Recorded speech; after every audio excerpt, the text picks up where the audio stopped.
So I sort of thought to myself, well, what I'll do is, pardon me, I'll make a video of this book. This book is a book, it's a work in progress, as you can see.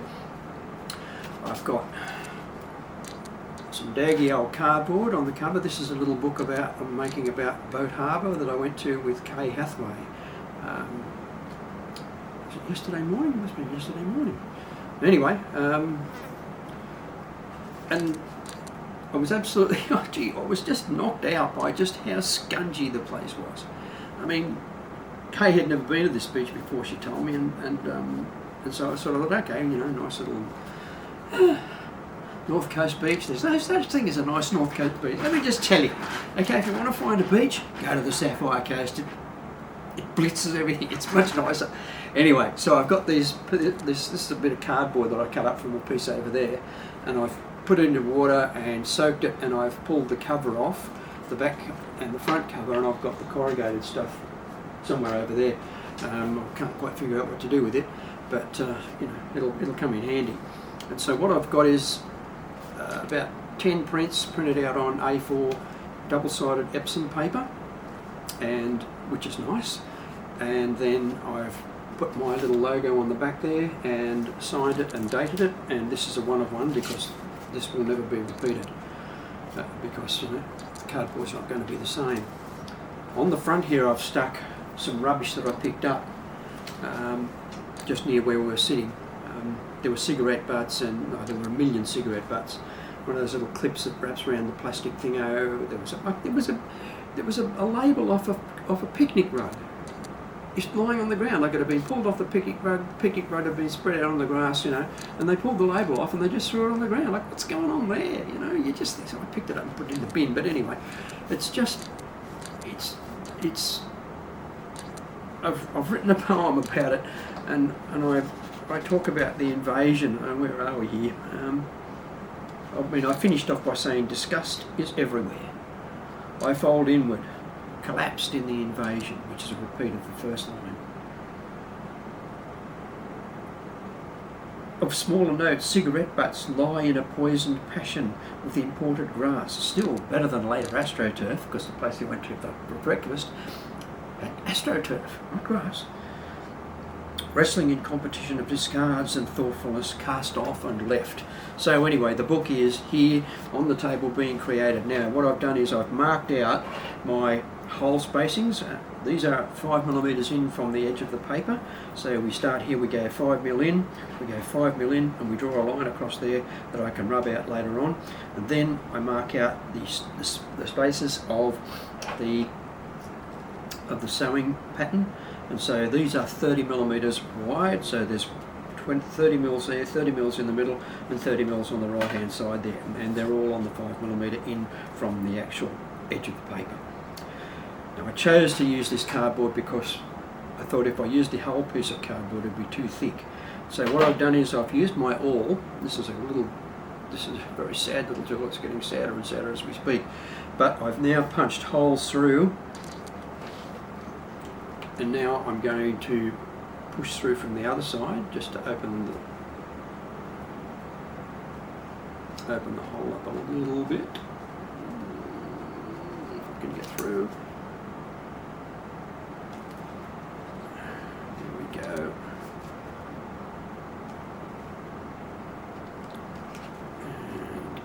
And there we go. So I just like to open up the back side of the holes just to make it a bit easy to sew through. Similarly, again, just talk amongst yourselves.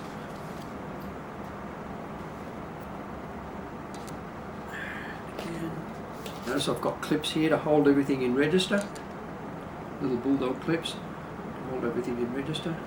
And through from this side, wriggle it about a bit to open up the hole. Very technical stuff, this, very technical.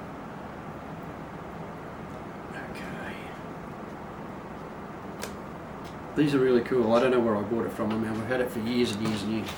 So the next part is we've got to make a decision about what colour cotton we're going to sew it up with.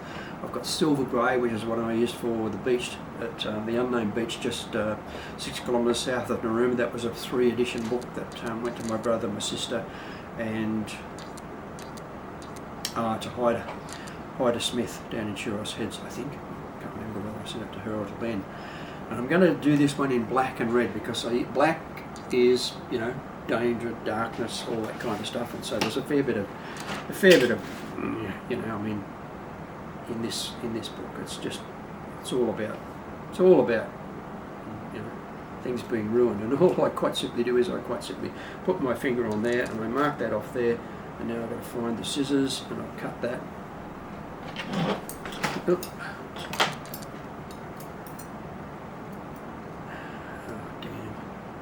These scissors are no good at all. Don't know where my good scissors are, because anything. Just talk amongst yourselves for a minute. Again. These are much sharper, because they're much less used. So cut that there. And I'm going to put the black and the red in the same needle, if you know what I mean. I'm actually going to combine the two colours together, not do them separately. It saves a bit of time, and so I quite simply, as I say, I move across the page and I measure off from the A4 down to there, and then I cut the cotton again. I picked up the wrong scissors. I have to fool them over there, get rid of them. No, these are the no, that's not good. These are the crappy ones. Ooh, these are the good ones, I think. These are. Actually, both. No, they're the good ones. Okay, now comes threading the needle, which is always the fun part. And I bought myself some needle threaders. They don't work. Okay, don't bother with them. They're just rubbish. They don't work. And so here comes the tricky part where we actually pick up the cotton. I don't know why, but I still lick it. I just like the taste of nylon cotton, I suppose. And then we've got to thread the needle.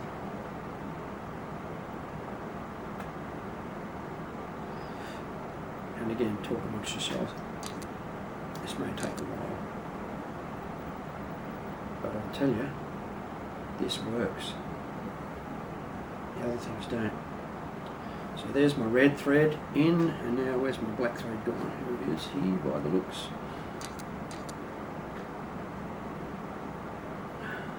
Just the good end. That was the good end.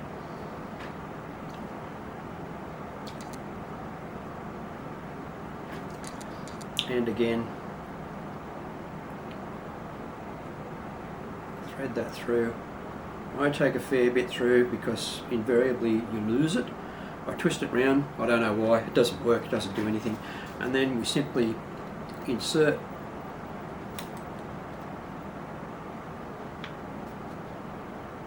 crikey, come on, we were in there a minute ago. There we go. Helps when you can align the holes properly. That's what the clips are supposed to do. And so I pull that through, and I always leave a bit of a tail, for the want of a better word, of spare cotton over the edge, just because it's, you know, makes it a bit more ragged and a bit more tagged and a little bit more homegrown and that kind of stuff. Oh God, you fell out of the hole. This hasn't happened before, but anyway, I know the holes are a little bit big with my ball.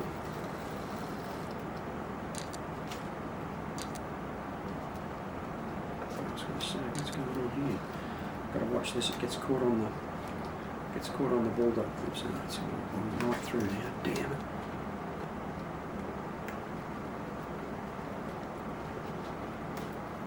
So again, I'm leaving a bit of a loose tail. Hold that with my thumb. Come around to here. Poke that in there.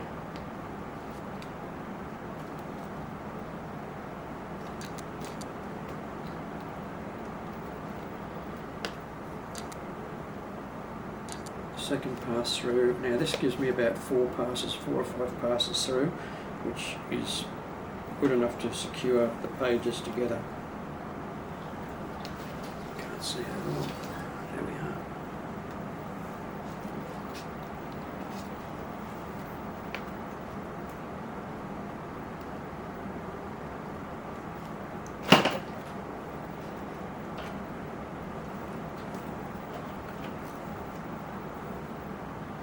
I should have rubbed out those pencil ones, but anyway. I'll get it on the next pass. And back through there again, up, down,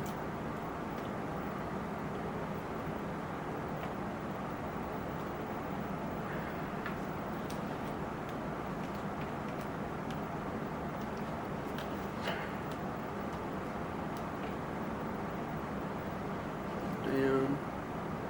So you're just quite simply sewing it together. Now I think that's probably enough for this little first hole. Okay, so I'll turn the film off and I'll do the other two, and then we'll come back and do the next step. Thank you.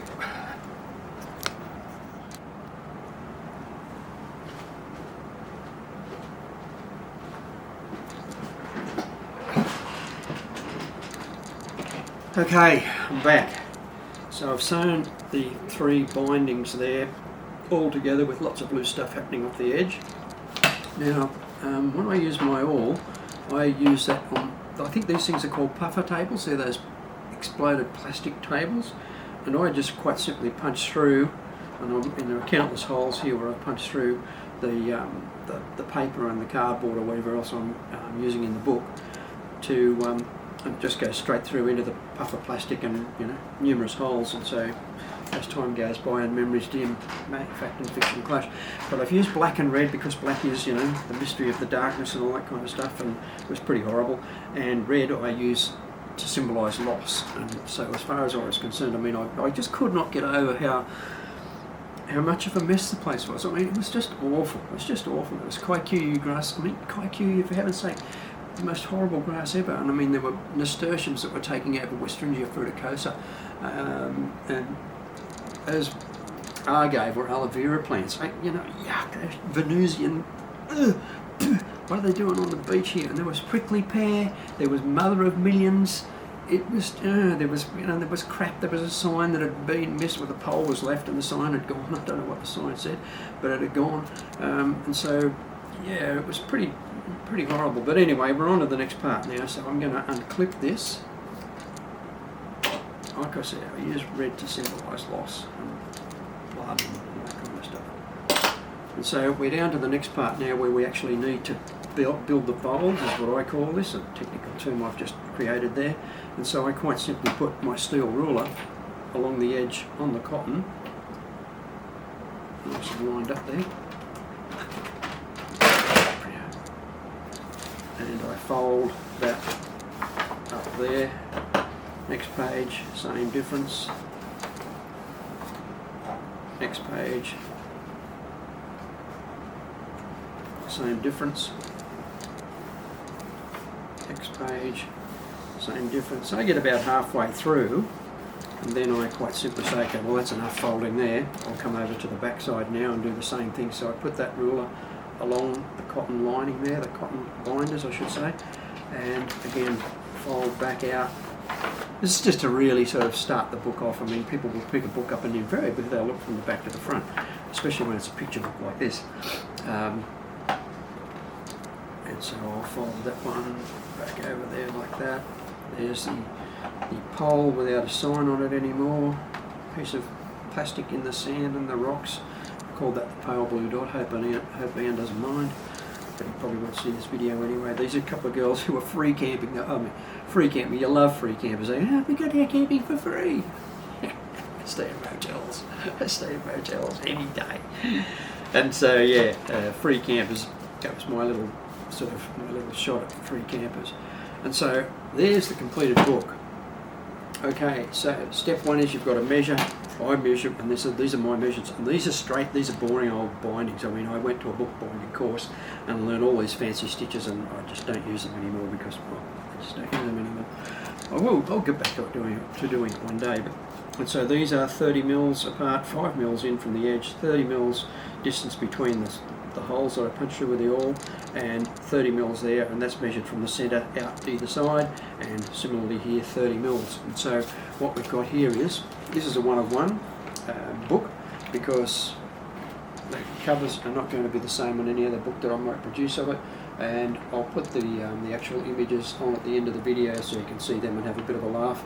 And yeah, and so that's kind of like it. It's not that complicated, it's not that hard, and doing this, especially the hand sewing and using a one-off cover. And this is a piece of, I don't know what this was, but it says round, the round tower colour, I can't read the rest, and anyway, Australian dollars $34.95. I don't know, that looks like Bhutanese, I don't know what that is. There's a Pakistani flag there, they're $3.99, whatever the currency is there.